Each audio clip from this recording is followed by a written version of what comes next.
देखिए बोर्ड में जो क्वेश्चन का जो पैटर्न है उस पर आधारित आपके पास कुछ ऑब्जेक्टिव है, उसको आप देखिए कैसे हम लोग सॉल्व करेंगे। तो पहला क्वेश्चन है कि एक वर्ग है, उसके 3 सिरा पर जो है आपको समान आवेश रखा हुआ है, समान आवेश रखा हुआ है। ठीक है, ये एक स्क्वायर हम बना रहे हैं। ठीक है, उस पर समान चार्ज रखा हुआ है, Q1 बराबर Q है, Q2 बराबर भी Q है और Q3 बराबर भी Q है ना। तो इस तरह दिया हुआ है। तो F12 निकालना है आपको। तो F12 कितना हो जाएगा, force on 1/2 F12 Q square, मान ली साइड को ले ले, ये तो A स्क्वायर हो जाएगा और बाई कुछ जगह कम है, इसको F13 निकाल दीजिए। कितना हो जाएगा Q स्क्वायर, और देखिए F13 में ये आपका ये लेना पड़ेगा ना, कितना होता है √2A, तो √2A का होल स्क्वायर तो 2A स्क्वायर है ना। तो ये कट जाएगा, ये Q स्क्वायर A स्क्वायर तो आ जाएगा आपका 2 आ जाएगा। तो ये ऑप्शन करेक्ट हो जाएगा। फिर दे रहा है कि एक उदासीन धात्विक गोले से जब 10⁻14 इलेक्ट्रॉन हटाए जाते हैं तो गोले पर आवेश कितना होगा। तो देखिए Q क्या होता है, N ही होता है।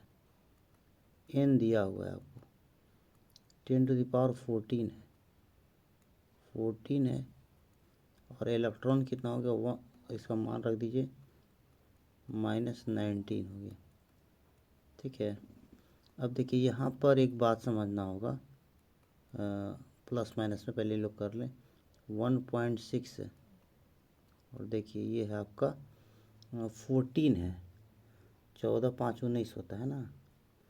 तो इस पॉइंट को अगर हम हटा दें, पॉइंट को इग्नोर कर लें, यहाँ पर इस पॉइंट को हटा दें तो कितना होगा, 10⁻6 हो जाएगा, मैंने माइक्रो कूलम हो जाएगा, मैंने 16 म्यूसी होगा। अब देखिए इलेक्ट्रॉन को हटाना है, जैसे सोडियम से आप हटाते हैं एक इलेक्ट्रॉन को तो क्या हो जाता है, सोडियम प्लस हो जाता है।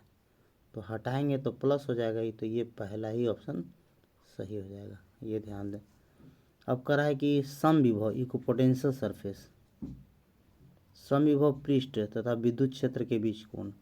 तो देखिए समविभव क्षेत्र जो होता है, जैसे मान लिया जाए यहाँ पर चार्ज है और देखिए समविभव क्षेत्र इस तरह बन गया, मान लीजिए पॉजिटिव है तो ये बाहर की ओर आपका फील्ड निकलेगा, तो ये इक्विपोटेंशियल सरफेस है।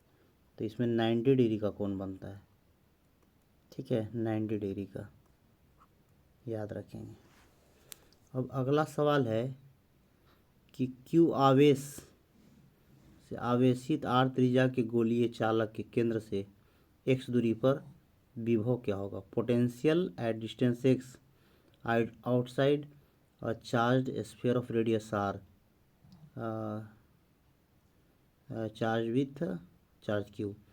तो यहाँ एक स्फीयर है, देखिए यहाँ पर, और इस पर आपका क्या है, चार्ज आपका Q है। यूनिफॉर्मली चार्ज डिस्ट्रीब्यूटेड मान लीजिए, है ना, ऐसा मानना होगा। और पोटेंशियल आपको x डिस्टेंस पर निकालना है सेंटर से, और ये इसका r दिया हुआ। तो देखिए अगर आउटसाइड पॉइंट पर अगर निकालना हो तो sphere is considered as a point mass, तो पोटेंशियल का हो जाएगा v बराबर पॉइंट चार्ज के कारण KQ/x, ये आपका बी ऑप्शन। तो इस तरह आप देख सकते हैं यहाँ पर ऐसे क्वेश्चन को सॉल्व करेंगे। तो हम लोगों ने 4 क्वेश्चन किया ना, तो इस तरह हम प्रयास करेंगे आपको कुछ ऑब्जेक्टिव प्रोवाइड कर दें, है ना। तो इसको शेयर कीजिएगा और देखिएगा अच्छे से, जो कि एग्ज़ाम में लड़ेगा कुछ क्वेश्चन।